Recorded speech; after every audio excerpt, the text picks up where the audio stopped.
Assalamualaikum warahmatullahi wabarakatuh. Salam sejahtera untuk kita semua. Dalam video kali ini, kita akan membahas pembahasan yang cukup menarik, yaitu tentang filosofi pembelajaran matematika, khususnya pada materi probabilitas.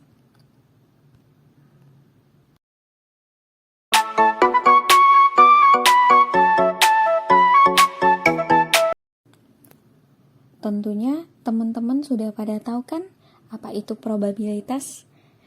Probabilitas itu, atau yang lebih sering kita sebut dengan peluang, merupakan suatu nilai yang digunakan untuk mengukur tingkat kemungkinan terjadinya suatu kejadian yang acak, atau dapat kita katakan sebagai derajat kepastian untuk terjadinya suatu peristiwa yang diukur dengan angka pecahan antara 0 sampai dengan 1, di mana peristiwa tersebut terjadi secara acak atau random.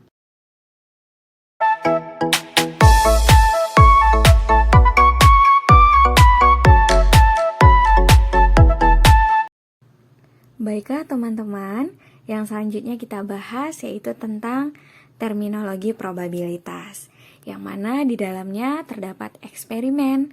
Eksperimen adalah proses yang memandu terjadinya satu dari beberapa hasil observasi yang mungkin. Yang selanjutnya ada outcome. Outcome itu sendiri merupakan hasil dari suatu eksperimen. Contohnya nih, kita melakukan suatu pelemparan terhadap sebuah dadu. Jika dalam pelemparan tersebut yang keluar merupakan tanda butir 1 ini adalah outcome. Yang selebihnya kita bisa sebut sebagai outcome alternatif. Yang selanjutnya ada event, yaitu kumpulan dari beberapa outcomes. Namun bisa saja hal ini terdiri dari satu outcome saja. Ini tergantung dari definisi event yang sesuai dengan yang kita tentukan.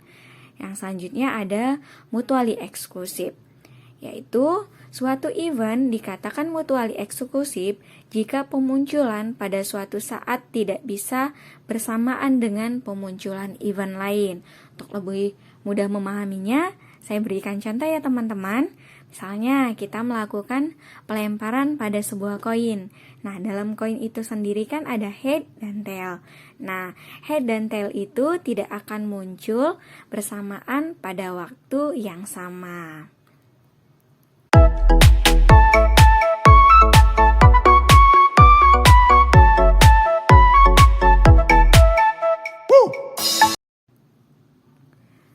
Selanjutnya ada independen. Munculnya suatu event dikatakan independen terhadap event yang lain apabila probabilitas munculnya event itu tidak terpengaruh oleh pemunculan event lainnya.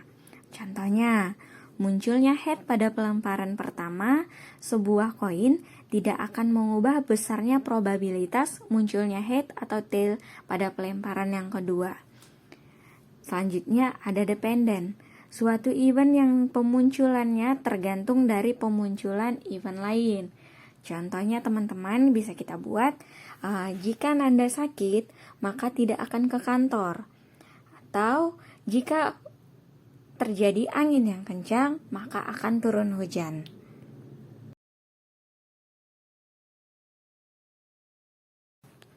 Oke teman-teman, kita kan sudah membahas tentang probabilitas itu sendiri. Nah, kita masuk nih ke pembahasan yang sangat menarik, yaitu filsafat probabilitas.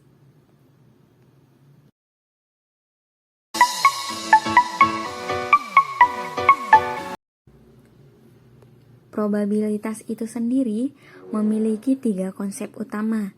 Yang pertama, secara epistemologis, dimaksudkan untuk mengukur hubungan dengan dukungan bukti yang objektif. Yang kedua, sebagai agen dari konsep tingkat kepercayaan bertingkat. Misalnya, saya tidak yakin akan turun hujan di Canberra minggu ini, tetapi mungkin akan turun hujan. Yang ketiga, sebagai konsep fisik yang berlaku untuk berbagai sistem di dunia, terlepas dari apa yang dipikirkan oleh orang-orang.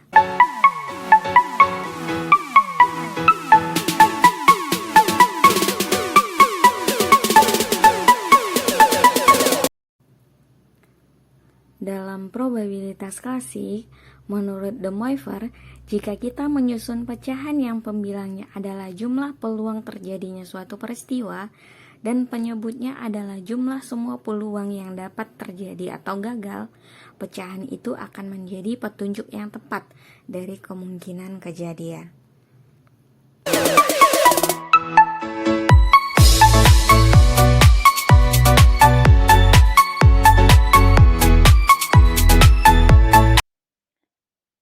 Ya, tadi dijelaskan bahwa probabilitas didefinisikan sebagai peluang atau kemungkinan.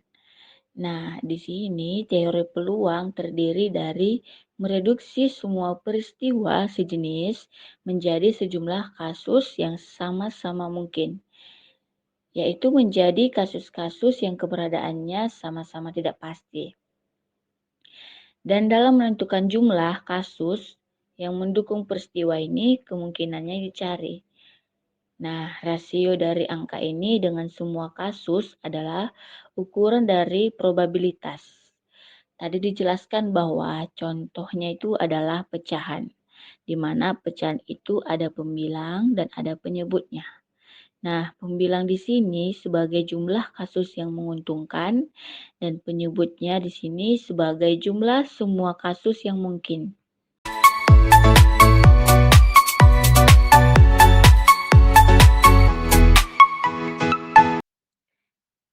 Interpretasi kecenderungan.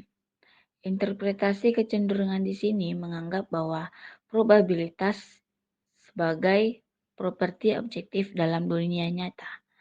Nah, kita bisa buat contohnya dalam kehidupan sehari-hari, di mana ketika ketika kita melemparkan koin yang harga 1.000, maka keluarlah hasilnya gambar tulisan 1.000. Nah, probabilitas ini dianggap sebagai kecenderungan fisik atau kecenderungan dari jenis situasi fisik yang tertentu. Nah, di sini fungsinya untuk menghasilkan frekuensi yang relatif jangka panjang dari hasil tersebut.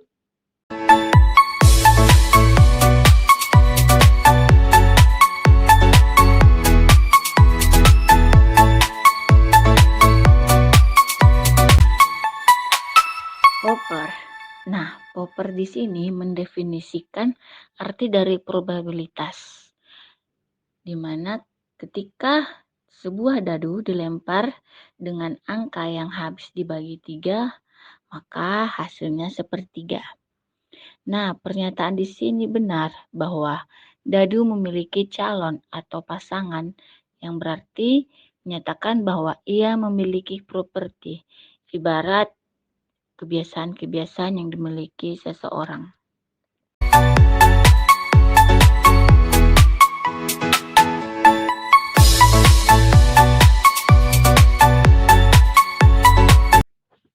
Gillies. Nah, Gillies di sini memiliki dua teori, yang dimana yang pertama teori kecenderungan jangka panjang dan yang kedua teori kecenderungan kasus tunggal. Nah, teori kecenderungan jangka panjang salah satu di mana cenderung dikaitkan kondisinya dengan berulang-ulang. Nah, dalam berulang-ulang inilah yang dikatakan jangka panjang, yang frekuensinya kira-kira sama dengan probabilitas.